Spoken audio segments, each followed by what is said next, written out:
Good morning, good afternoon, and good evening. A very, very warm welcome to you all, and thank you for joining us from across the Commonwealth and beyond. It's inspiring to know that there's so many people here from every corner of our shared community, everything from thinkers, change makers, leaders, all gathered for one purpose, to listen, to learn, and to see how we can move forward together. I'm delighted to be your moderator today for this critical conversation. My name is Myra Anubi, and I'm a storyteller. I'm the a solutions journalist and a presenter for the BBC World Service program, People Fixing the World. That's all about solutions.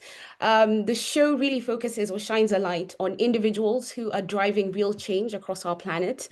And therefore, I'm also a change ambassador, passionate about promoting constructive, actionable conversations that can make our world a better place. And as a storyteller, I think it's only right that we start today's session by telling a story. In 2025, something extraordinary happened. After years of activism, scientific warnings, and communities pleading, the International Court of Justice emerged from behind closed doors to deliver an advisory opinion that we could no longer ignore, one that will hopefully change our world forever. It affirmed what communities, especially in the most climate vulnerable regions, have known for ages, that the climate crisis, it's not just an environmental issue, but a fundamental one, a matter of justice, international law, and crucially of human rights. Now, the court made it clear that states now have a binding obligation to prevent significant environmental harm, protect human rights, and also to act in solidarity to address climate change. It affirmed that a clean, healthy, and sustainable environment is a prerequisite for the enjoyment of fundamental human rights, and that failing to achieve this or to act carries consequences under international law. In this historic turning point, as it's been called, probably the loudest statement ever made by a court about climate justice, it's provided a powerful framework to hold governments and corporations to account, whether it's happening in courtrooms, in parliaments, in diplomatic spaces, during negotiations, or just in public discourse.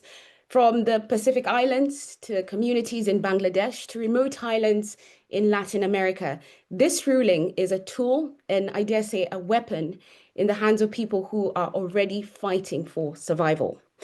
But also, history has shown us something else, and we cannot ignore history, that a legal opinion alone is not enough, and that real change happens when communities, movements, institutions, and governments also work together to transform legal milestones into lived realities. The opinion was made possible by leadership of small island developing states, youth movements, civil society coalitions, who all refused to accept that climate injustice is inevitable. Their advocacy brought the world's highest court to question, and it pronounced itself in the way it did. Their work basically reminds us that power can be challenged and systems can be reshaped. Today, we get to remind ourselves that we are part of that story. We ask ourselves, what's next? How do we ensure that this ruling is not just symbolic, but actually transformative? And how can we use this moment to rebalance power, demand accountability, and to protect communities who are actually in the front line of the climate crisis? Also, how do we move right now from this pronouncement and turn it into action? I'm thrilled that we are joined by an exceptional panel today, experts, leaders in the civil society, in law, diplomacy, and youth movements who will help us really interrogate this opinion, this ruling, and see it as less of an endpoint, but the beginning of something bigger, a launchpad for systemic change. But before we begin, I want to start by saying thank you to each one of you who's joined or will join this discussion. There's more than 6,000 people who have registered their interest in joining this conversation, a big number and a number that speaks volumes about the importance, the energy, and the urgency of this moment. It shows that people across the Commonwealth are ready to act and to hold power to account. So thank you. Before we get into the panel discussion, we want to begin this conversation in the spirit of those who brought us to this moment, the young people, frontline communities, and grassroots advocates whose voices have been very instrumental in shaping the path towards the advisory opinion. It's my pleasure now to welcome Vepaiamele Trief, a young Vanuatu poet who will be opening this event with a special performance. Now, Vepaya is a 16-year-old student, an avid writer, a passionate advocate for women's rights, gender equality, and climate justice.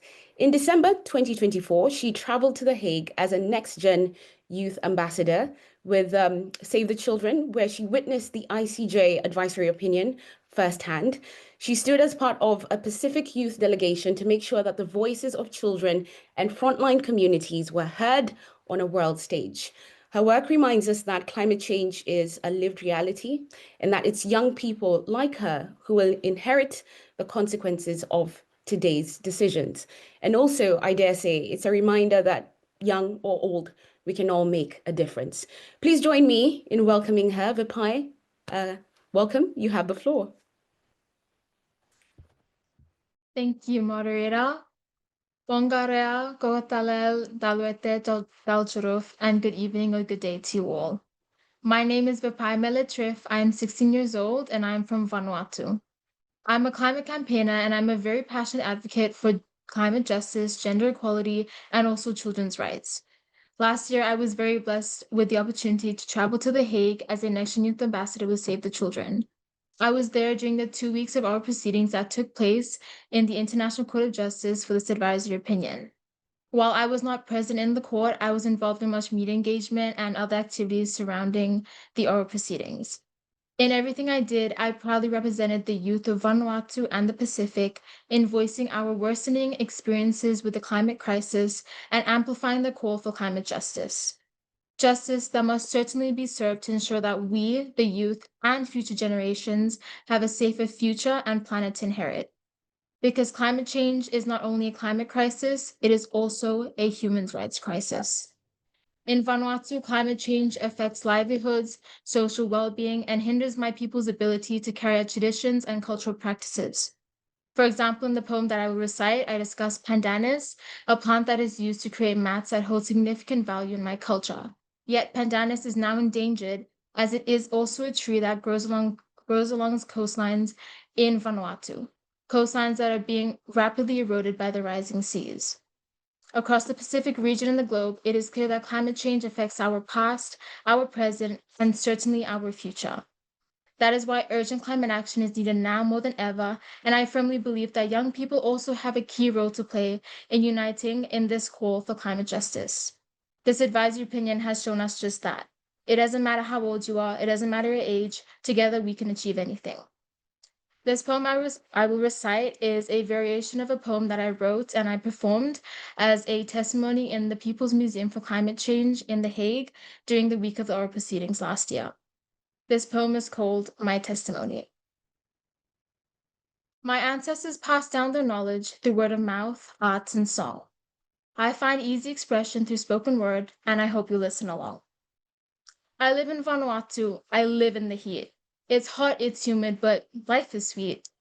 Whatever the weather, the sun always beams and glistens and shines over luscious greenery. My bumbu is from Ambai, an island in Vanuatu that rises up out of the sea, brimming with rich custom, culture, and boiling volcanic activity. Here, mats are created using pandanus, holding exceptional cultural value. Used in all family affairs, they are a true currency through and through. These mats are part of our cultural heritage passed down through generations. Artifacts like these woven into the rich tapestry of our nation. But without our land, what is our identity, our history? Without tangible elements, what be our culture but a distant story? 2nd December 2024. I found myself 18,000 kilometers from my homeland shores. There I was, right in The Hague, the voice of Pacific youth as our proceedings took place. For an advisory opinion from the world's highest court to demand climate justice built on international reports. During my time there, I visited a beach on the North Sea. Beneath my feet were grains of sand pumped in from the deep. There, coastlines are eroded and immediately replenished. Here, islands drown and in an instant vanished. Across the Pacific, climate change is wreaking havoc, and it is true that we are resilient people, but now justice is due.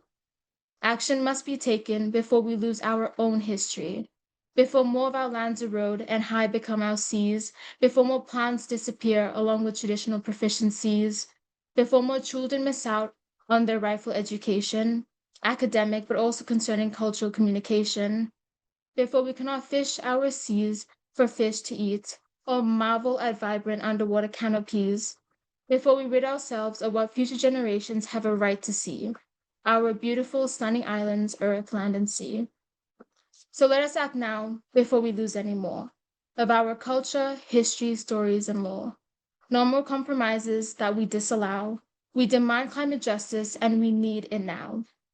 Legal protection and support, that is what we plead, to ensure our right to survive and thrive is truly guaranteed. Thank you. Thank you, Vipaya. That was it was quite moving, but I mean it's also kind of like a love letter and a warning all together. It also strikes me because I'm here in London, but I'm from Kenya and I've seen the effects of climate change in Kenya and hearing a poem that basically almost from a different part of the world that captures what's happening everywhere else, almost like speaking or mirroring what's happening in different parts of the world. I'm just wondering the space you were in when you wrote this poem and the meaning it has to you personally. Could you share that with us? Yes, so thank you. And yeah, as I mentioned, I wrote this while I was in The Hague in last year in December. And it was quite a jarring experience being in an environment in a place that was so different to my home country.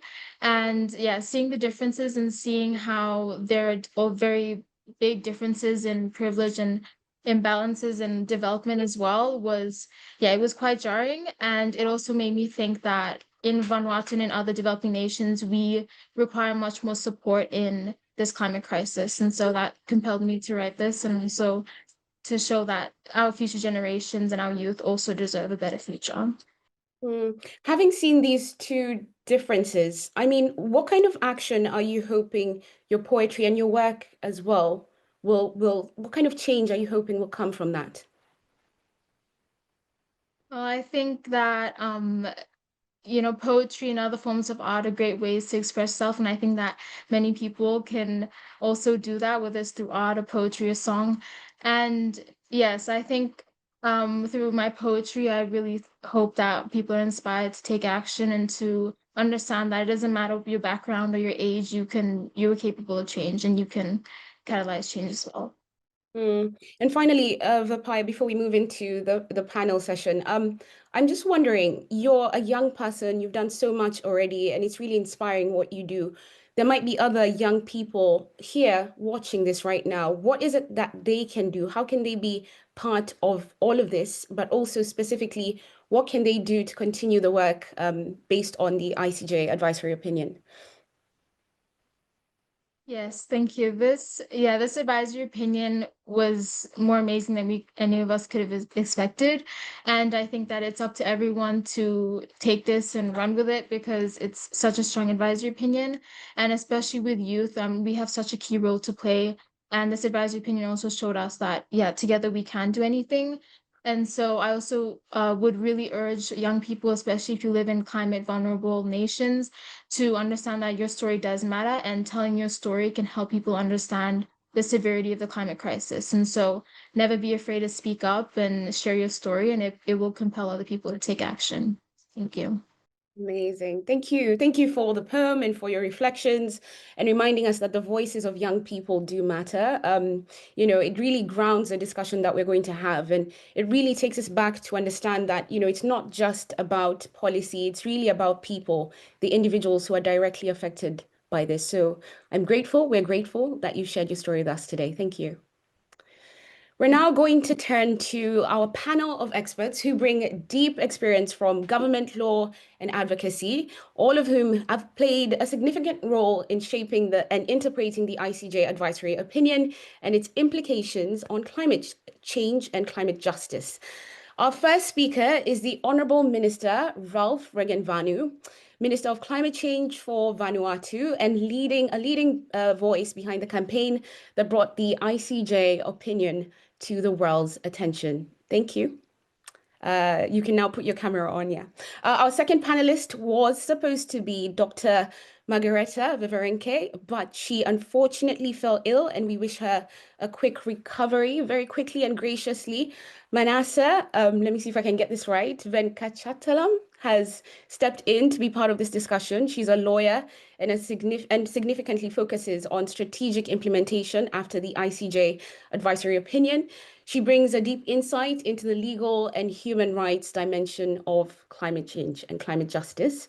And finally, we are joined by Vishal Prasad from Fiji, campaign director for the Pacific Islands Students Fighting Climate Change. Vishal has been central to the youth-led movement that mobilized support across the Pacific and beyond, ensuring young people's voices helped to drive this historic change. And I believe I've just heard also that Vishal has been awarded the prestigious Global Citizen Prize for his outstanding contribution to the campaign towards the advisory opinion. Welcome, Vishal. Thank you all for being with us today and for being part of this discussion, and really also for the work you've done so far. I think there's a lot to cover, so we'll just jump right in. And I will probably start by asking each one of you, this has been described as a turning point for climate justice. In your opinion, what is that single most significant shift that this creates? And maybe I'll start with you, Ralph. Thank you. And thank you so much for having me on this panel. I think the single greatest implication of this advisory opinion is that now states can no longer argue that all the action they have to take on climate is covered by the United Nations Framework Convention on Climate Change. And in fact, that was the main argument made by the high polluting states during the ICJ, was that all obligations regarding to action on climate change are covered by the Paris Agreement and the UNFCCC, the United Nations Framework Convention on Climate Change. The advisory opinion says no, in fact, the obligations to deal with climate change come out of the UN Charter itself, they come out of all the human rights conventions, they come out of all of the different agreements that we've agreed to. So that really changes what obligations of states are. And I think that's the single greatest one. And I think it's good because we have states, for example, saying that they can export fossil fuels, and under UNFCCC, where those fossil fuels are burned is where the emissions accrue to that country. They don't accrue to the country that exports them. But now under the AO, that completely changes that. You can't say anymore that, no, I'm sticking to what the UNFCCC says. Even if I dig up fossil fuels and export them, they don't count on my actual accounts of emissions. They count on whatever country burns it. You can't say that anymore. That's been a change. Right, a bit of like a hot potato everyone wanted to pass to everyone else, but now, everyone has to take accountability. Let me move to you, Vishal. What in your opinion, is the most significant shift that's been created?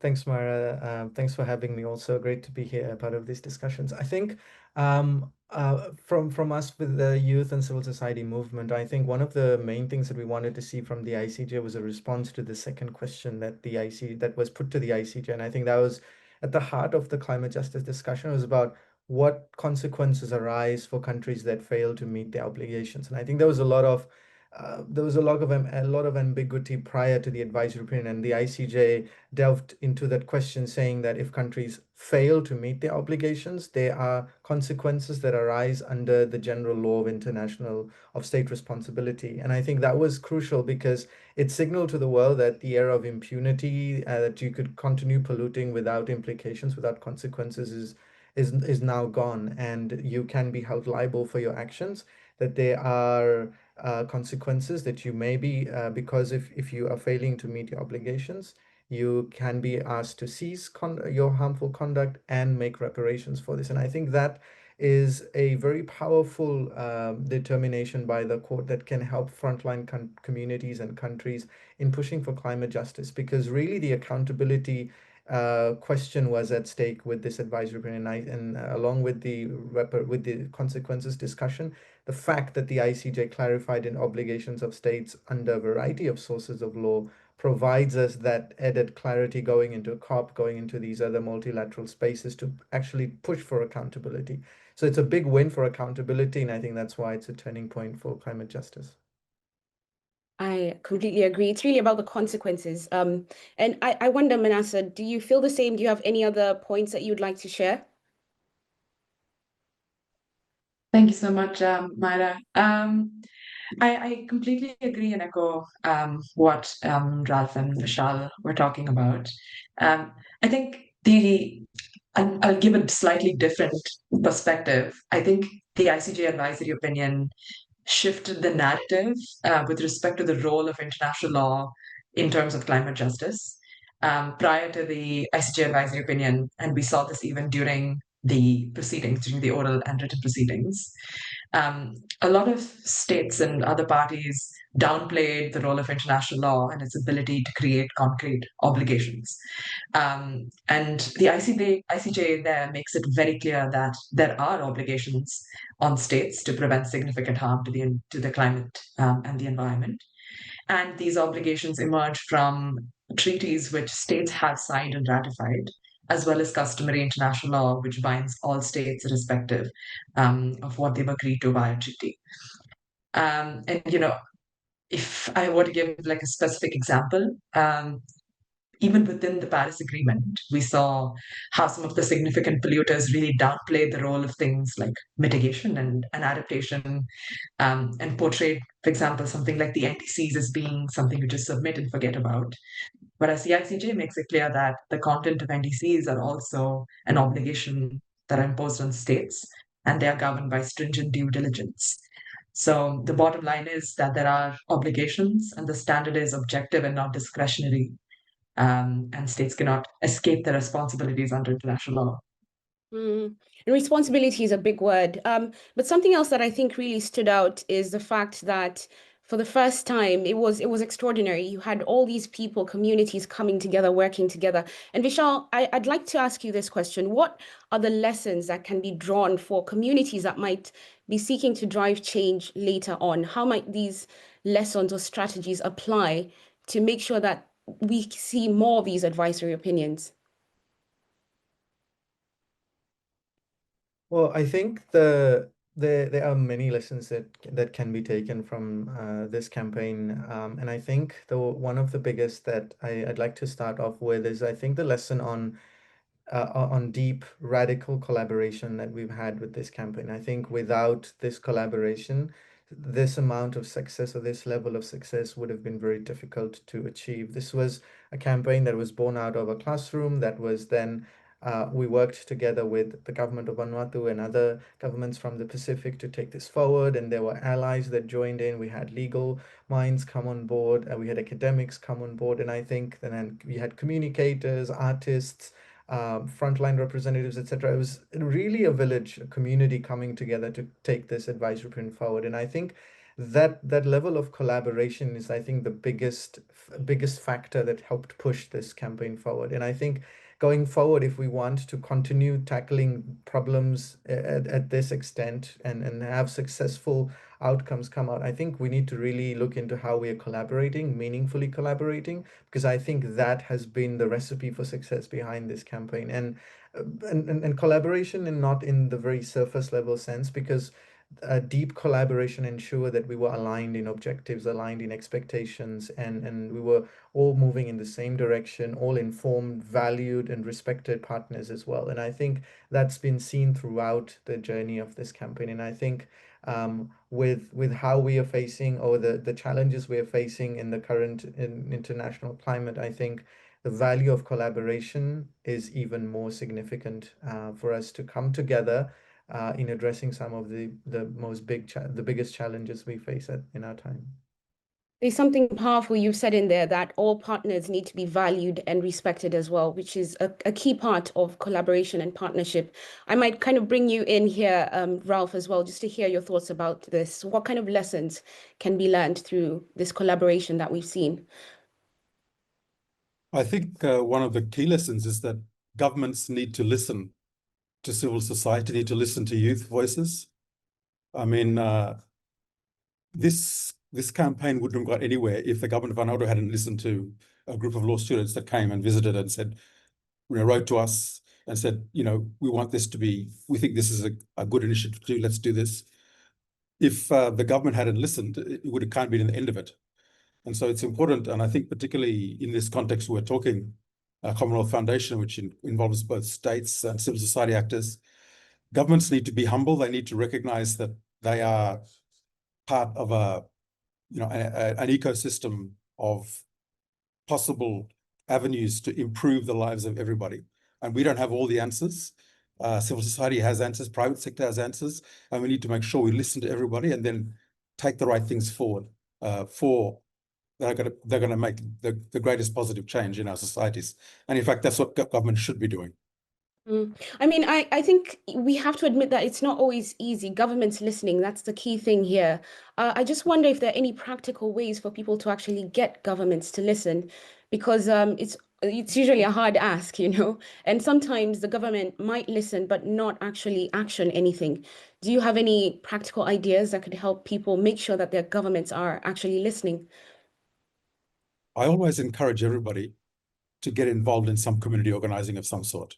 I mean, I think that is our role as individuals. No individual should be in this world not being involved in community organizing at some level, whether it's your local community, it's your street trying to deal with waste collection, or something that is for the greater good. And it's unfortunate that people think that we can operate individually, just by ourselves with our nuclear family. This is not something that I think this is a kind of thinking that is outdated, especially as we approach the triple planetary crisis. We have a huge economic financial crisis upon us. We all need to be working as community organizers to do something positive for the world. Thank you. Manasa, do you have any thoughts to share about this?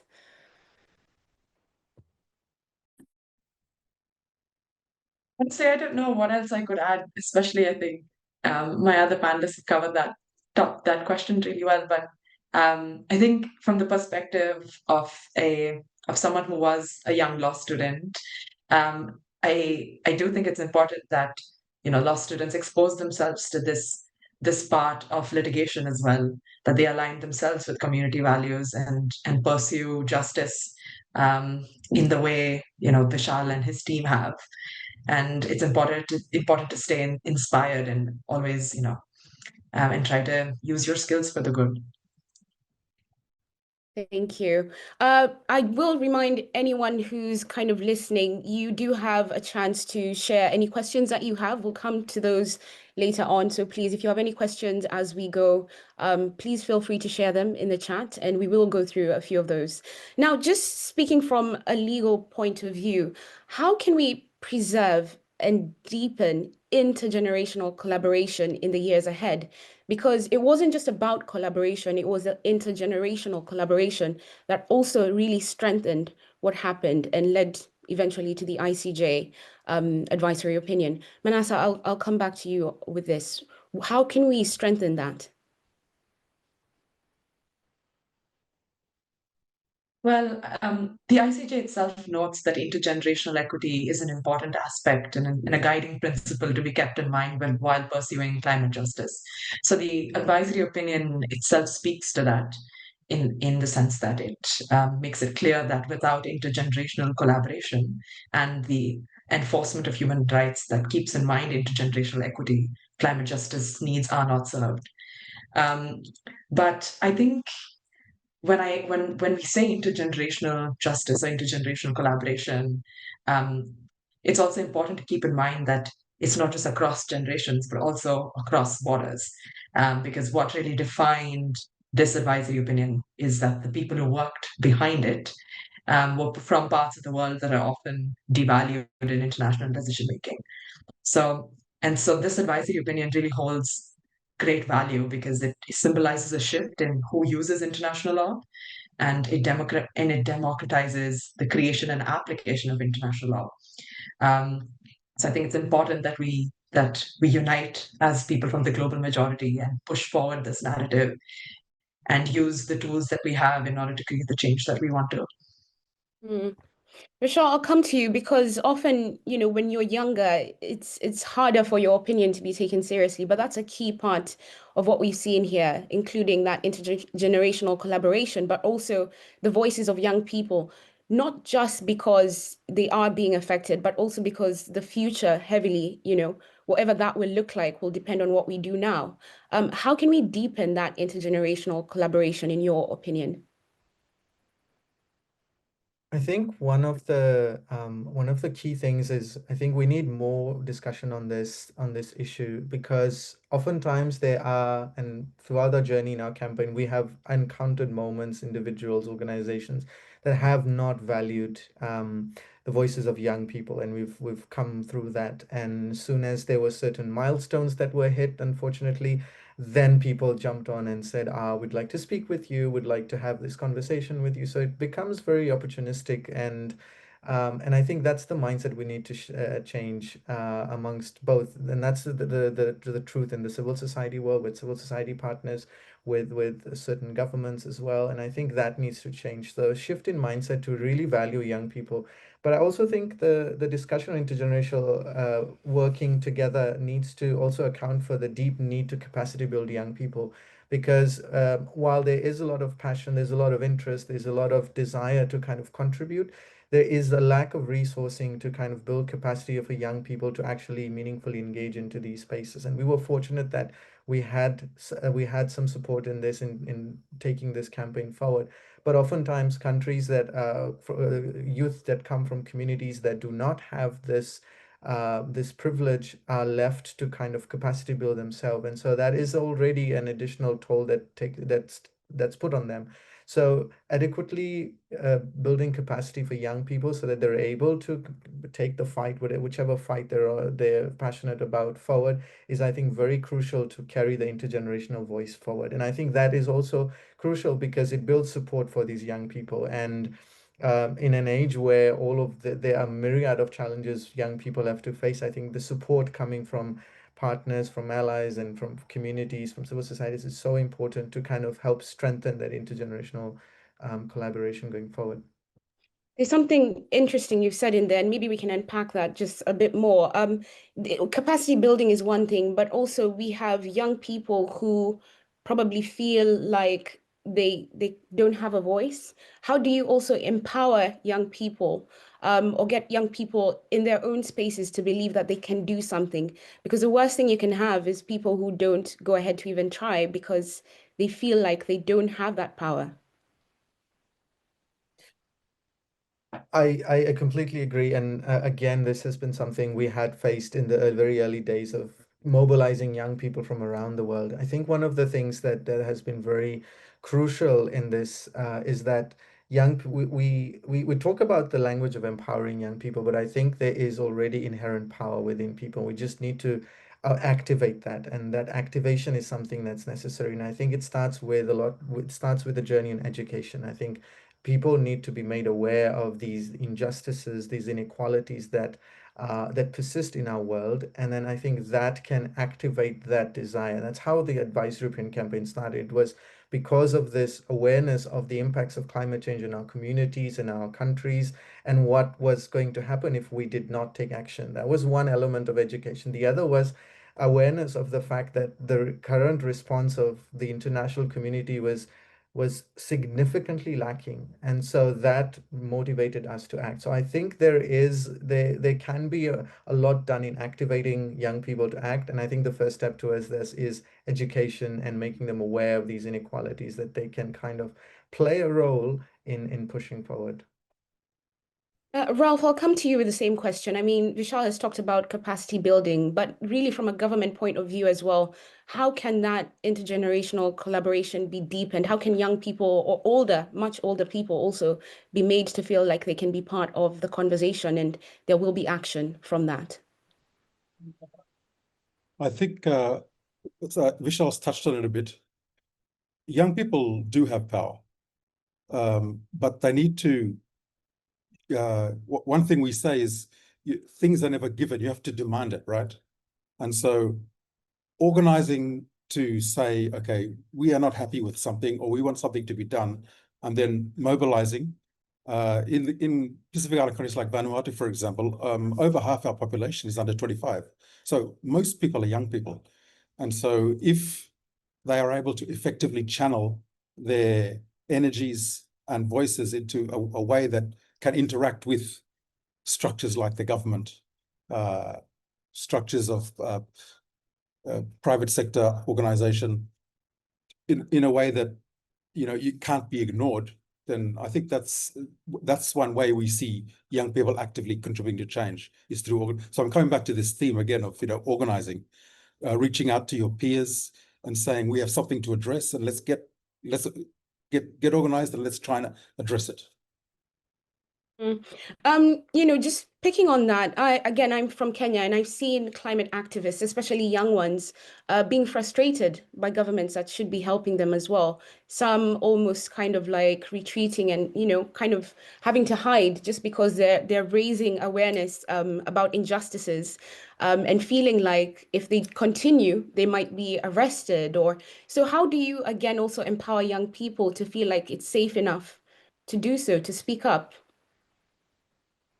Yeah, that's a difficult question, because we do get, like, I know what's happening in Kenya with you know, environmental activists and so on, and we get that in the Pacific as well to a certain degree. We have, you know, people like myself, champions within the government. You need to seek them out and sort of seek their assistance to pry open those spaces and talk to their colleagues. We are in a situation where, you know, we have our democratic elected governments. So it's a matter of trying to interact with those as best you can, given the situation we face in many countries with the way governments operate. Thank you. I mean, it does bring me to another question, and maybe I'll come to either Vishal or Manasa first. Given the political or potential for political pushback, and legal loopholes, from polluting states, corporations, how can civil society and climate vulnerable countries, communities proactively anticipate this and then counter it, based on what's just happened with the ICJ advisory opinion? I'll come to you, maybe Vishal first. Thanks for that, Myra. Very important question, because since the advisory opinions come out, we have seen some of the detract from the power of the advisory opinion and the impact. And I think that's very important for us to counter and for civil society to be aware. And some of the ways that I think civil society can look forward to, and I think it's very important, is for us as civil society to really understand what the advisory opinion says and kind of make it the basis for our advocacy, because this is an opinion that just does not apply to one organization or one line of work. I think it's an advisory opinion that has cross-cutting impacts across the work that we all do. And that's the message we want civil society, stakeholders to understand and grasp, is that this advisory, you have a home for your work, and the work you do in the advisory, it can strengthen your work. And I think civil society going into COP, going into the UN and other multilateral spaces, regional spaces, etc., we need to be armed with the advisory opinion. We need to take the power of the advisory opinion forward in our advocacy. And I think that can also then help strengthen the positions from which we advocate for, because now we're advocating from a place of strength, which is backed by the law. The other point I'd like to mention is holding the line. And I think this touches on some of the messages or some of the things that are countries or narratives that are coming to kind of move attention away from the AO, is that the advisory opinion has provided us a new baseline for climate action. And I think it's so important for us to hold that baseline and ensure countries are held accountable if they detract from it. And so if the baseline is here, we cannot allow countries or any actions or our advocacy to go below that baseline. We need to move above, build from the floor that the ICJ has provided us. And civil society has the role to lead in this and push our governments to act in that area. I think, and I go back to the point of solidarity, something that civil society can take further as my third point on this, is that we need to build cross-movement solidarity through this advisory opinion. It touched on a number of themes, it touched on a number of issues, and I think we cannot work as the climate movement in our silos. We need to now break our silos, break up the boundaries that we have created, to work with human rights organizations, with those working on debt justice, with other environmental groups, on gender justice, etc., to push all of this together. And the advisory opinion has because it's harmonized international law and has provided the clarity on international obligations of states across across all of these sources of law, it provides us that basis for solidarity across these movements. And I think only then we're able to see some systemic shifts happening if we break those silos. Yeah. I mean, this also, I think it's right now to probably move to you, Manasa, because the legal loopholes are a big part of this. So again, how can these civil society groups, vulnerable people, how can they still make sure that this ICJ advisory opinion is effective within those spaces? That's a great question, and I'll echo what Vishal said, because I think that also plays a really important role in combating these legal loopholes, which is collaboration, and collaboration between states as well as between states and civil society. And what is often, I think, crucially underestimated is the power of collaborating to produce a united front and uniform stance on issues, especially between lawyers and campaigners in civil society and states. It really allows for information exchange, sharing resources, and capacity building all across the front. And I think this presents one of the strongest forms of resistance to legal pushback as well. And because it is the specialized knowledge and experience which is shared that helps empower and anticipate any form of pushback.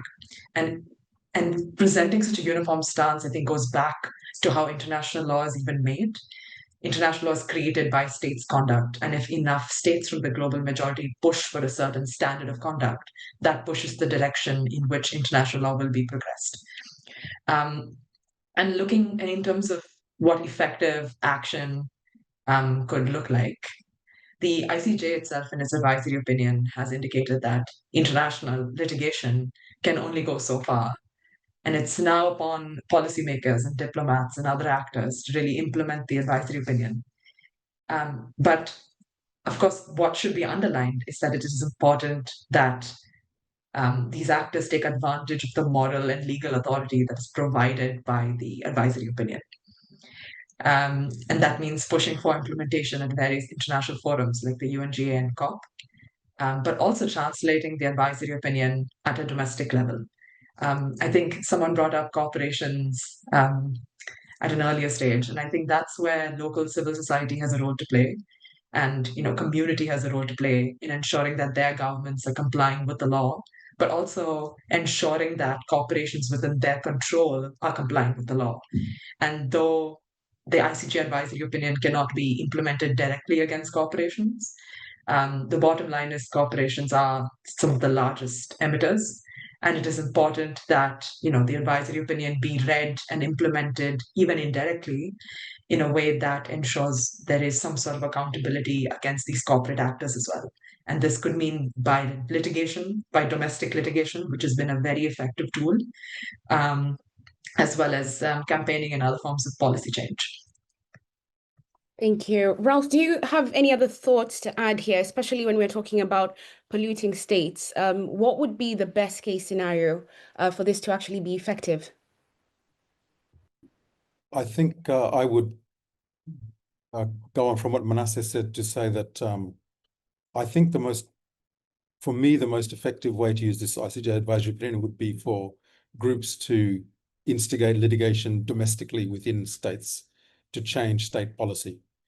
I'm sitting here in the International Maritime Organization headquarters in London, trying to negotiate a new, greenhouse gas levy for the shipping industry. And the United States has come out very clearly threatening any countries that support this measure this week in this. So we're not, multilateralism isn't going anywhere fast in terms of complying with international law, as we can see. But I think we're already seeing a number of this ICJ advisory opinion being used in a number of domestic cases all around the world. It's starting now. We're starting to see, I saw there's a case in Canada, there's been one in New Zealand where they're referencing the decisions that were made in the advisory opinion about state responsibility, which apply to all states, including particularly their domestic actions, right? So I'm hoping very much that people all over the world will start to make a point of understanding what the advisory opinion says about the responsibility of states, the legal obligation of states, and then start to use those arguments against their own governments to change their policies when it comes to increasing fossil fuel use, their responsibilities towards their own communities in terms of protecting them, their human rights from further degradation or damage from climate change related environmental harm. These are the kinds of things I think will have the most effect on state action, which then will be represented at the international level. You must remember that all the states, the small island developing states, for example, have seized upon this advisory opinion, and we are repeating it in international fora because we have always been saying this. It's not a new thing. What the advisory opinion has confirmed is something we have been pushing in international fora like the UNFCCC, United Nations Environment Assembly. We've been saying this for 30 years. We've just now legally confirmed that it's actually international law, and we will continue to do it. But unless the high polluting states change, and for that to change, I think we need that to happen domestically by pressure from within. Yeah, it's actually encouraging to hear that it's already in use, right? And there's something you've mentioned there about these international platforms. And of course, we have COP30 coming up in less than a month or a month. And I'd like to take this back to Vishal, who briefly mentioned this. How can these civil society movements also leverage this ruling ahead of COP30? And what are the practical things that can either be done now or preparations that can be done before that to make sure, especially high emitting states are held accountable? I think this would be a very interesting COP outing, because this would be the first COP going in with the advisory opinion, and there's definitely a lot that needs to be done in preparation in the lead up to, and then a lot still needs to be done to unpack and understand from this advisory opinion countries, and getting that understanding to countries. Certainly, I think one of the key things at this COP to watch out for is the work on the NDCs. The ICJ was very clear around the contents of NDCs, and that the NDCs of countries need to make a substantial contribution to the 1.5-degree temperature goal. And already we've seen very few NDCs submitted at this point, and those that have been submitted do not meet the requirement of 1.5. And so we need now COP to help provide that guidance to countries to help push for alignment of NDCs with 1.5. I think there's a lot of discussion that will be happening at COP around climate finance and the Baku to Belém roadmap to mobilizing $1.3 trillion by 2035, which is a huge need for countries in the global south and those facing the most severe impacts of climate change.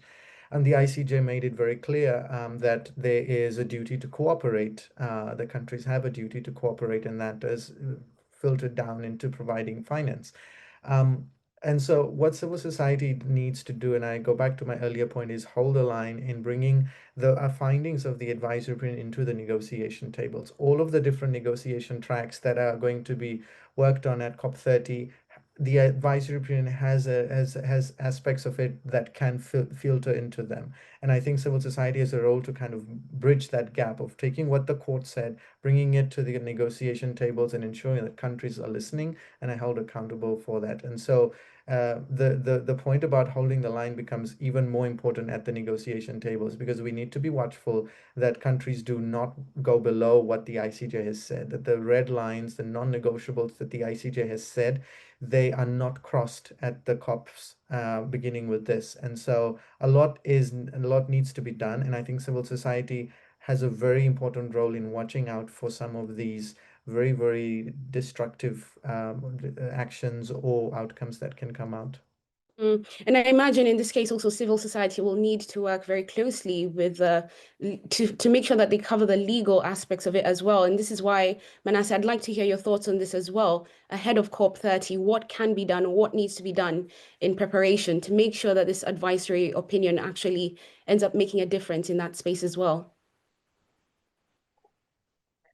Well, these two things come to mind, and I think they're already being done now, and it's just a matter of taking that fight forward. The first is public discourse. I think it's important that the ICJ advisory opinion, but also all of the other relevant advisory opinions we've had from the ITLOS, the Inter-American Court, the one that's coming up with the African Court. It's important that the messages that the courts have put forward in these opinions are disseminated. Misinformation is fought off, and it's important that the principles laid out by these courts are kept as their integral whole. And the second is ensuring that the conversation flows between the relevant actors. And I say this because I'm also a part of this civil society collaboration that meets every once in a while. And I think it is one of the most empowering things to see actors from all over the world sort of unite and share resources, share tips with respect to litigation, share bits of information that might not be accessible otherwise, just to ensure that there is this information that is uniform across the field, that everyone is aware of what's happening, and keeping that sort of that civil society strong in that manner. That is extremely important as well, and therefore tapping into shared legal resources, which may not be otherwise accessible depending on where you are. It's important to keep that conversation flowing. You've talked about public discourse and awareness, and it really makes me wonder, even in this session, we have about 6,000 plus people who registered. It's really about the role also of the Commonwealth. What role can we play? I wonder, Ralph, what do you think, specifically with the Commonwealth, how can it serve as a collective voice in advancing the implementation of the ICJ advisory opinion? I think we still have a long way to go in really understanding the advisory opinion and its implications, and I think that's really the first thing I would say. If the Commonwealth can really, and this is part of it. I mean, this webinar is great. This is part of educating people about what the ICJ advisory opinion said, what its implications are, but I think we've got a long way to go in doing that.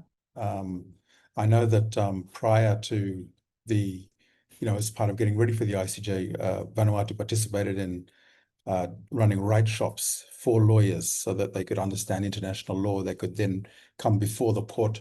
And so this kind of thing, organizing workshops for activists, particularly young lawyers. I'm sure, people in law schools all over the Commonwealth would really be eager to understand this ICJ advisory opinion and how it can be used in their jurisdiction, how it can be used in international negotiations. So maybe targeting, law students in their senior years, or any law students, with workshops and webinars like this, so that we can get them excited about using these avenues to try and push for climate action.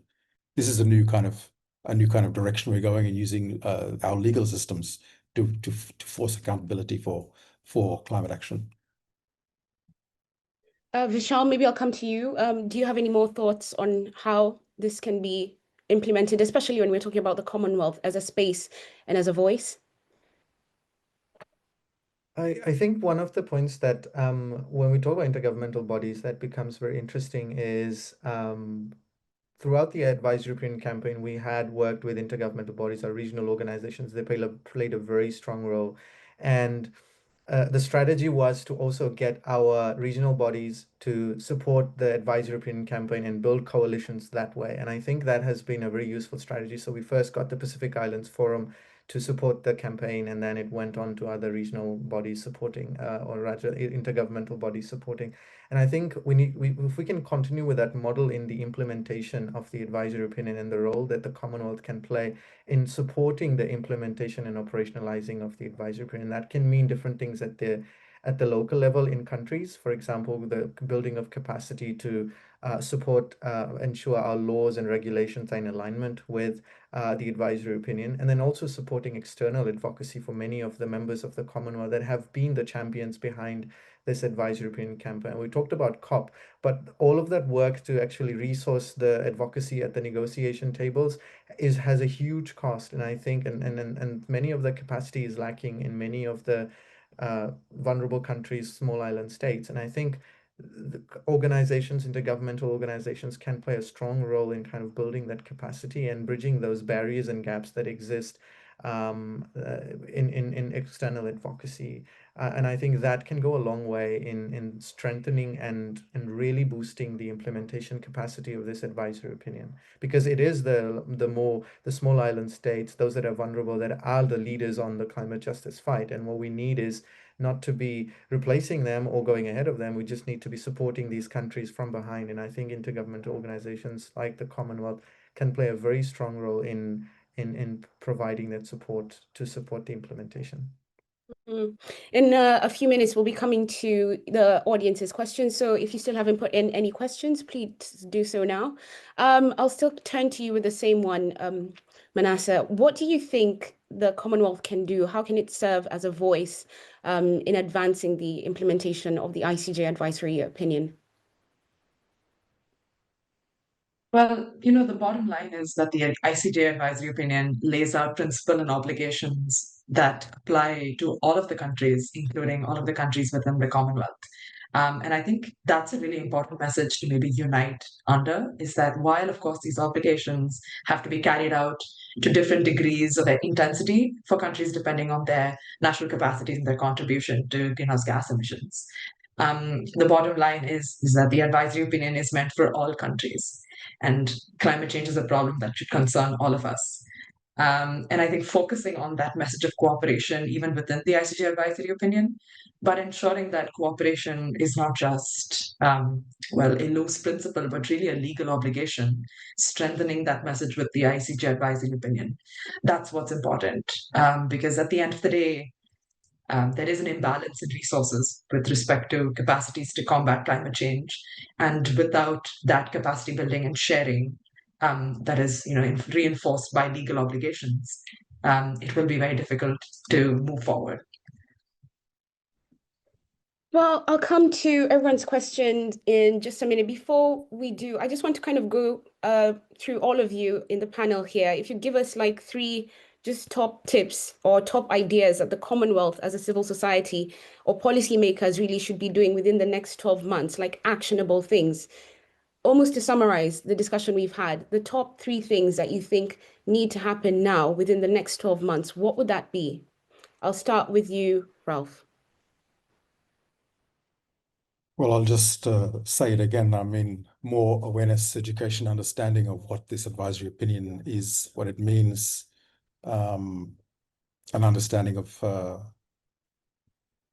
how it interacts with domestic responsibilities of states, national laws, because I think it is really an empowering tool if you can understand it and use it well. And that's what I think. And I also think we need to sort of get out of the idea that law is just for lawyers, right? We need everyone to understand it. These are the rules we live by, and we can affect them and make change. And I think this ICJ advisory opinion campaign is a perfect example of how civil society can influence change at the highest level in international law. Thank you. Vishal, what about you? Just 3 things to almost summarize what we need to be doing in the next 12 months. I think I can't overstate the importance of educating and understanding what the advisory opinion says. So I would echo Minister Ralph on that. Next steps on something on the Commonwealth that I wanted to also mention, anything in the previous question, was around the point, I think, building, is there a possibility for the Commonwealth as a community of nations to provide a united mandate and say at the Commonwealth Heads of Government meeting on the implementation of the advisory opinion? I think this could be possible ways to explore how a community or group of organizations can take the implementation to the next step. I think we saw it at the Pacific Islands Forum with the countries coming together, united stance. And I think as a Commonwealth, if we're able to get a similar push with a mandate, etc., pushing for implementation, that would be great. And I think as civil society, the third thing would be really holding the line. I think I cannot restate this. The baselines, whatever progress we've made at the ICJ, they need to be maintained, and we need to build upon them across the spaces, not just at UNFCCC, but across the board, wherever we're working on. Lovely. Manasa, do you have any thoughts to add? Yeah, I'll echo what my previous 2 panelists said. And I think one of the main things we need to do is dissect the advisory opinion. It is a very extensive document. So it's important that we all take time to work together and really break it down, which means, reading in between the lines, preempting how some of the weaker aspects of the opinion may be used in a harmful manner, and already thinking about how to counter it. And of course, using the language and the legalese of the advisory opinion to strengthen subsequent demands. I think maybe another thing to think about is seeking out partnerships at the domestic level. You'd be surprised, but states are also partners in litigation as well. We're seeing a lot of state-instigated litigation at the domestic level against corporations. For example, in the US, you have the states of Hawaii and Chicago who are, working with civil society to generate accountability against corporations. So it's really important that this fight be taken forward to generate that corporate accountability, both at a domestic and international level. I think that's just two, but I'm going to stop there because I don't have anything else. That's perfect. That's perfect. We'll jump into the audience questions now. But before we do, I will ask Vipaya to turn on her camera and join us for this session as well. And I'll just jump into some of the questions I'm seeing here. There is a lady called Stacy from the Caribbean who's asking, as a member of the Caribbean Indigenous minority, my community is often marginalized in climate justice discussions. How can Indigenous people amplify their voices effectively and become more empowered through this advisory opinion? I'm not sure who wants to jump in.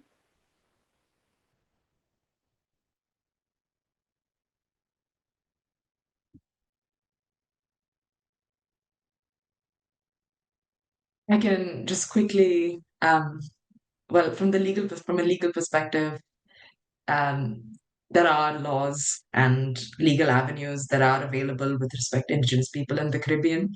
If we look at the Inter-American Court of Human Rights, we look at their jurisprudence, there is a significant amount of knowledge and there with respect to what Indigenous rights can entail. That includes the right to consultation, and just better participation in decision making with respect to their natural environment. So I think human rights is a really powerful tool for Indigenous communities to resist against state or corporate action that is contributing to climate change. Mm-hmm. Would anyone like to add anything else?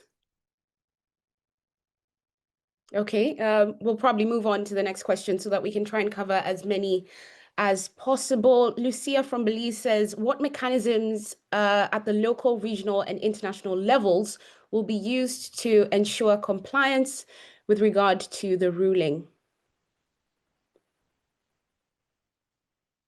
This is actually, it probably feeds into a lot of the discussion we've had about awareness and really understanding more about this advisory opinion. Ralph, do you have any thoughts to share about this? Well, really, the short answer is the courts, right? So you have courts at all levels. You have, tribunals, labor tribunals. You have tribunals belonging to cities, states, or municipalities, and then you have national, and then you have appeal courts. We've been having these advisory opinion coming out of these international United Nations courts like UNCLOS with the International Tribunal of the Law of the Sea, ICJ. But now courts at all levels have to enforce it, basically. There need to be cases brought before courts, and courts need to make decisions as to how does this advisory opinion apply in this particular jurisdiction, whether it's a nation, whether it's a city, whether it's a state within a country. And so the short answer is courts are the ones that can implement it, enforce it. Right. I'll give the next question to Vishal, and it's a heavy one. But what do you believe hasn't been addressed in this ruling that we as a society who understand our responsibility to protect the environment can address and act upon? This is from Fedora in the UK. What hasn't been addressed in this ruling? Thanks for that question. I think it's a very heavy question, really. There is, and in discussions, there have a number of things that that have come up that I think many people have opinions that say that if the ICJ address this, that would be great. And so I think a good indication of the direction that on some of the things that need to be fleshed out is the separate opinions of the judges. They provide a very comprehensive basis to look at some of the things that the ICJ could have considered, but the separate opinions explore them in detail as well. And one of the points is there still remain a lot of questions around, for example, that still need to be fleshed out around what does the adequate standards of due diligence include? How does the principle of common but differentiated responsibilities operate, and how does that factor in with the other obligations that have been, and the consequences question really, how does attribution and causation actually work? The ICJ said that there are no barriers anymore, and then they can be applied to determine damages in cases on a case-by-case basis. But there is a lot to be understood in terms of how does attribution and causation play a role in all of this, and what needs to be done, what are the standards, and what evidentiary basis need to be met, etc. So the separate opinions really do provide a lot of guidance around some of the things that we need to work on further. But what we do want to say and recognize is that what we have from the opinion is a strong foundation to kind of build upon all of this. The advisory opinion was never meant to be the silver bullet that will answer all of these questions, all of the challenges of the world on climate change. It was meant to serve as the foundation to build upon, and the ICJ has done a perfectly good job in giving us that foundation for us to build upon now. And that comes back to my point around all of us in solidarity community taking the next steps forward. Thank you. I might also ask you the same question, Manasa. What is it that might be missing from this ruling, especially from a legal point of view?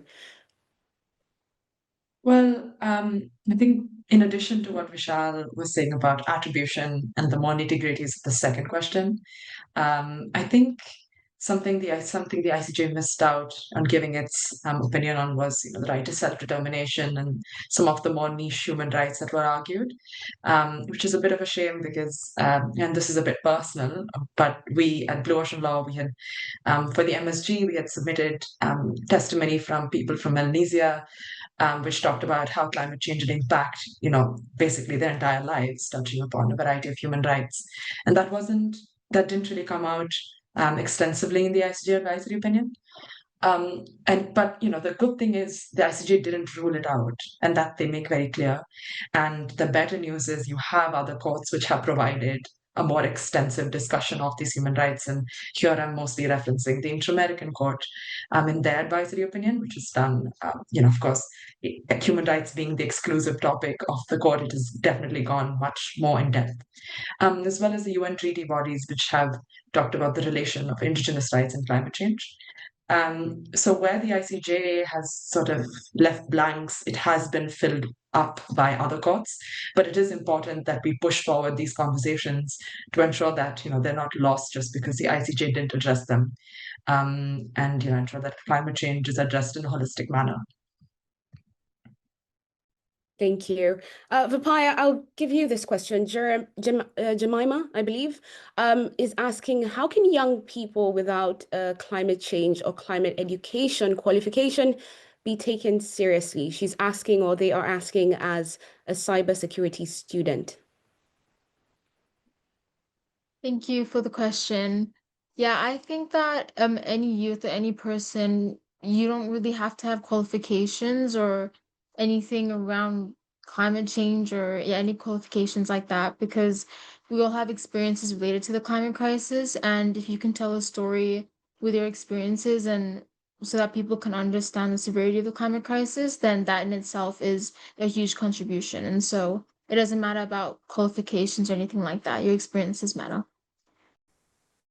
Vishal, thank you, Vipaya. Vishal, do you have anything else to add to this? Because you also have, and you do work, and you are young as well, work within this space. How can people who don't have qualifications still be part of this discussion and make sure that this actually makes a difference? Yeah, I think the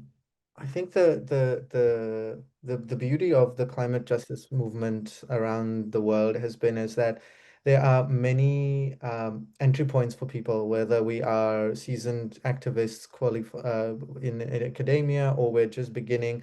There are a number of ways for us to find an entry point, and I think that's been possible because of the great work the climate justice movement broadly has been doing. And I think I would echo Minister Ralph's point is that we need to get connected with these. And if we are lacking capacity or we think we need more upskilling in a particular area, community can help. And I think connecting ourselves with partners, with allies, with groups that we're passionate about that are working on themes that we're passionate about, can help bridge that. And I think that's been true for the advisory opinion, because when we began this campaign, we were not experts on the advisory, still aren't experts on the advisory opinion, but we were passionate about this, and we got together as a group of people who were equally passionate on this to help upskill ourselves and take this all forward. So I think there is immense power in community. And if we look at ourselves individually, we may seem powerless and unable to do it. But if we're able to band together, I think then the shortfalls, the weaknesses seem not so important after that. Thank you. In my language, Kiswahili, we actually say umoja ni nguvu, utengano ni udhaifu, which means working together can actually push the needle. But if you're on your own, it feels impossible to do. There's someone called Tijani who asks, I think media firms or groups collaboration can also make the voices of youth be heard. Is there any effort made by the ICJ opinion on this? I'm not sure who would like to take this question.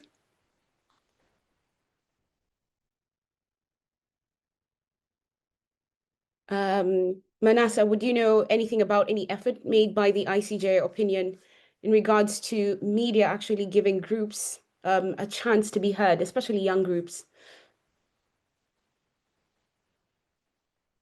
Well, to my best knowledge, the ICJ, the advisory opinion doesn't really touch upon this, but I think what was remarkable about the process that led to the advisory opinion was that a lot of the discourse online and a lot of the discourse in the media coverage was, well, maybe Vishal is best prepped to talk about this, was spearheaded by the youth movement. There was one particular, I think, series called The Witness. I think the Climate Witness series, and I think that was a very, very powerful one. And of course, we'll never know if the judges were, watched it or were influenced by it. But discourse like this is what moves people. And a lot of the participants in the advisory opinion also shared clips, media clips from their domestic homes, from their home countries. And I have never participated in another advisory opinion, but I'm fairly certain this is not, normal. So I do think this advisory opinion sets forward a new normal. It kind of democratizes who goes to the ICJ and what you present at the ICJ, and hopefully that's taken forward in subsequent decisions. Thank you. I guess coming from a media point of view, I could also add that there are new forms of media that I think people, especially young people, can take advantage of. We've seen the power of social platforms. It doesn't probably necessarily always depend on traditional media. We have platforms now where we can also raise awareness and really break down what this ICJ advisory opinion means and help people, young people, understand and actually collaborate, come together to see how they can also make a difference. There's another question here from Shampa in Bangladesh that says, business actors are the main contributors to climate change. What's your strategy, or what is the strategy that should be there to increase their awareness to ensure climate justice? Ralph, maybe I'll give you this question. It's interesting being here at the IMO this week for this vote on the greenhouse gas levy for the shipping industry. Today has been the first day of the plenary, and there was a statement made right at the beginning by the representatives of the shipping industry saying, look, we want governments to provide guidance for us. We support an international legally binding measure because it'll give us predictability, and it'll assist us to make this transition that we know we have to make. And so I think this is something that it's true that, the fossil fuel companies, some of the worst offenders when it comes to, well, they are the worst offenders. And in fact, they control most of the discourse around climate change that you see in the media, that you see. They control the states, particularly the high emitting states. But we've got to remember that the private sector can also be partners, and we really see that here with the shipping industry, right? They have been calling out for states to take measures that they can then say, okay, we know what we have to do, we want to do it, and assist us to do it. So that is one aspect. The other aspect, of course, is the advisory opinion was very clear that while it did not apply to private actors, states that take actions to, for example, license fossil fuel companies, approve extension of fossil fuel projects, which are clearly not aligned with 1.5, then that creates a liability for the state in how it handles its private actors in its territory and its jurisdiction. So this is a place which I would also encourage, and you see a lot of it already, like litigation domestically against states for this kind of action, this kind of conduct where they're encouraging, subsidizing more damaging conduct by private sector actors, particularly in the fossil industry. Thank you. Vishal, do you have any other thoughts to add? Not anything substantial, but just to add to just one line, I guess, is that the ICJ also talked about the duty of due diligence of countries. And I think that's a very strong strategy for local actors to kind of utilize. And how does this play out, and how does this take shape in, say, environment impact assessments going forward, etc., have a role to play in domestic regulation. And I think we also need to be active while we're talking about the international and the regional space and all of the COP work, etc. We also need to work and keep an eye on the domestic space, and how do we create regulations, or how can we push governments to create regulations that can be used to monitor the actions of private actors in different countries. It's very important. And here I think solidarity with local actors becomes very important, because we can't be only working at the international level, which is great, but we also need to be working with domestic partners, allies who are able to very quickly and impactfully put pressure on governments to create these regulations and these local avenues that can push for accountability. So I think that would be a helpful strategy to go forward. Thank you. Now, I think I'll give Vepaiamele the last question. This is from Norman in Papua New Guinea, who says, as a documentary filmmaker from Papua New Guinea, I want to highlight the stories of communities most affected by climate change. What advice would you give on effectively communicating the ICJ ruling to both frontline communities and global audiences? Okay. Wow, that's a really great question. So as I understand this question, she's asking how he can highlight I guess, the realities of communities who are affected by the climate crisis. And well, I think that definitely going to communities that experience the effects of the climate crisis very severely, and also definitely in communities that with youth who are also being affected.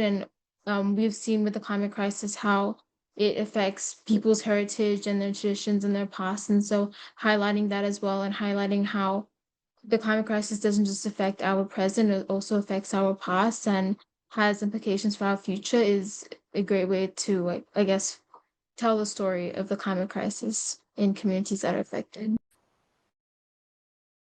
Thank you. Thank you very much. I mean, there's so many more questions, and I'll let you know a bit later on how we can still get those answered and how we can still continue the conversation.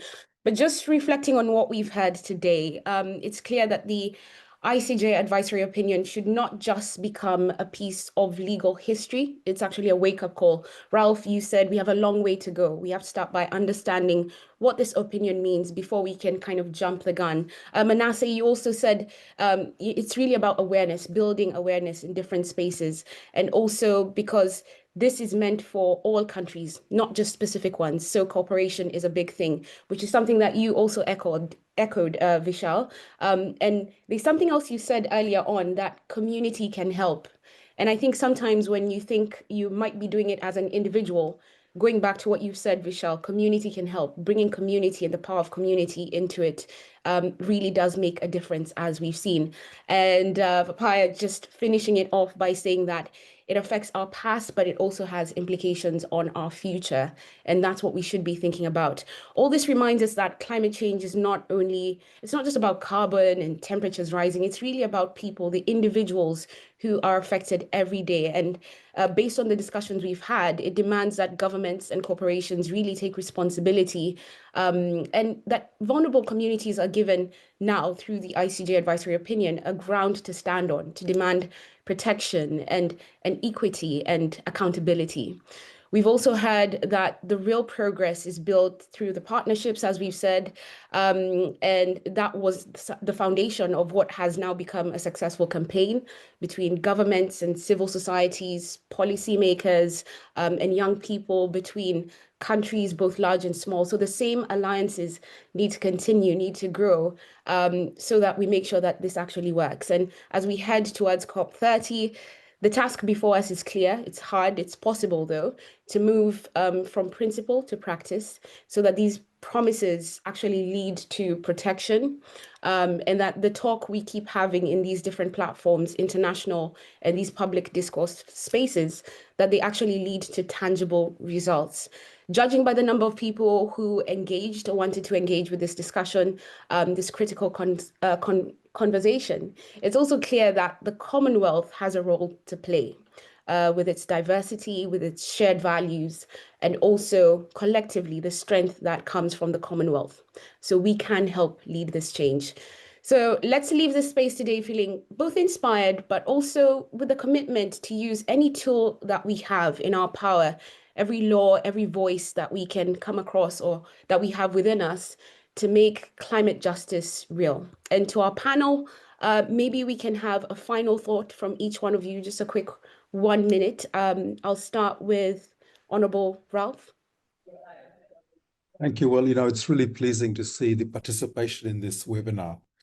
I mean, this is one of the biggest webinars I've participated in, which is fantastic. And I'm seeing the comments from people all over the world, all over the Commonwealth.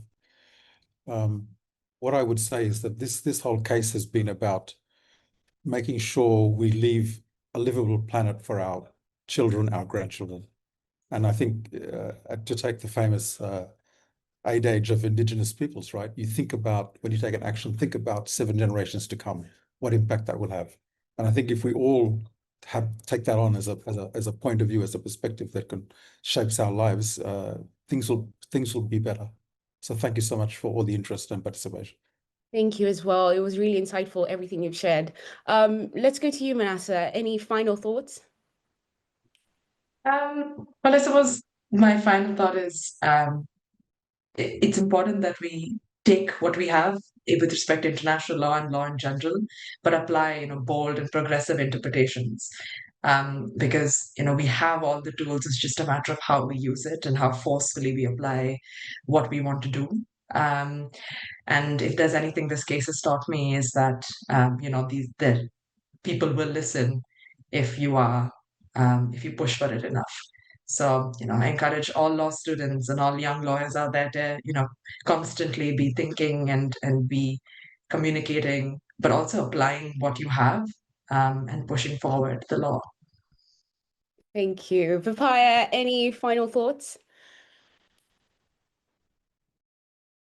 Yeah, this webinar was amazing, and I think the participation was also really impressive. And yeah, I hope everyone learned something and was inspired. And to all youth watching as well, I think yeah, you have a key role to play, and never doubt yourself and your voice. And also always share your experiences, because they are very valuable in this fight for climate justice. So yeah. Hope everyone had a great panel. Enjoyed this whole panel discussion, and yeah. Thank you. Thank you. Thank you very much. Vishal, your final thoughts. I think I'd like to end with something that Professor Margareta said in one of our discussions earlier on, was that the law has finally caught up to the science. What remains to be seen is whether policy will catch up to the law now. And I think we have that task ahead of us to ensure that policy does catch up to the law. And we can only do that through the power of the people. And so it's a great start here to begin that journey. But it's a long road ahead for all of us. But we can all do it together, I think. Thank you. Thank you very much. What a wonderful panel. If we had been in person at this point, we'd ask everyone to give you all a round of applause.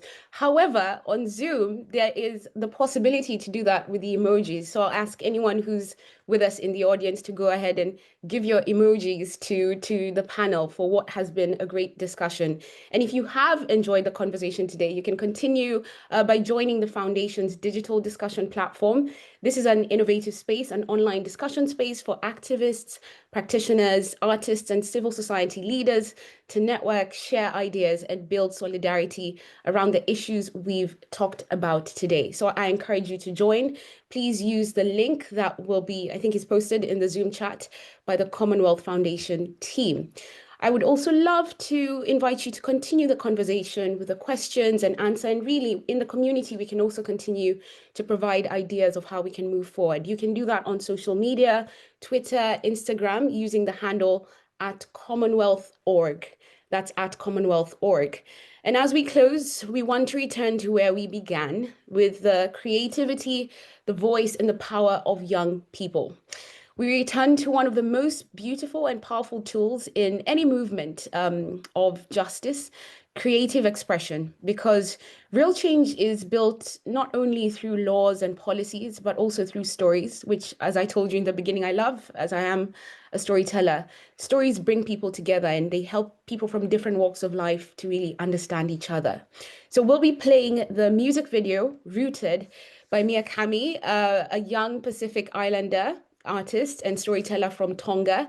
She had initially written Rooted back in 2018 for an anti-logging campaign in the Oro province of Papua New Guinea. But as it was never used for that campaign, she kept the song in the back burner. And it wasn't until 2021 that she finally had a proper recording of Rooted along with a music video. So from there, Rooted has then transformed from an anti-logging song for Papua New Guinea to an anthem of hope and resilience for the Pacific people. Now, this year they took Rooted to the UN Oceans Conference in Nice in France and wanted to create a version that would be centered around ocean communities. These are people who view and really depend on the ocean. They see it as part of their identity, culture, and livelihood. Communities that understand that the ocean is more than just a commodity. This Oceans version, it finishes with a compilation of videos from their time at the UN Oceans Conference, showcasing what it looks like when Pacific people are present in spaces where their stories matter most, where they can remind the world that they are also here to stay, which is something I think in our own different communities and countries, it's a message that we can take ourselves. Now, Mia's work is a powerful reminder of how art can hold memory, resistance, and identity all in one space. But before we play the song, I would like to also thank you very much for joining us for this powerful and important conversation.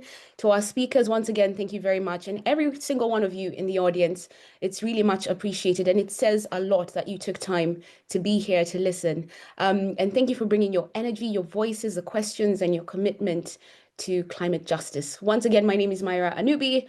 I host the BBC World program, People Fixing the World, where I share inspiring stories about people who are changing the world. So it's been an honor for me to moderate this and to speak to you all today. Let's not leave this energy in this session. Let's carry it into the world and turn things into real change, lasting change. This is not the end, it's the beginning. Thank you and goodbye.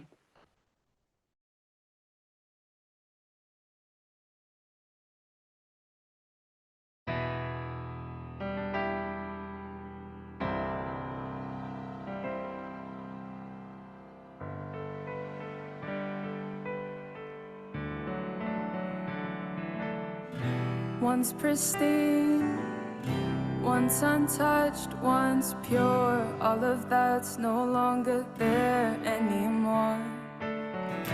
Stripped down, torn apart, chipped away piece of our hearts, yet still we breathe. Like the wind we still move, like the waves we rise high, like the sun we never die. We will stay standing, hear our calling. We are rooted to the ground, we're here to stay. No staying quiet, we stand you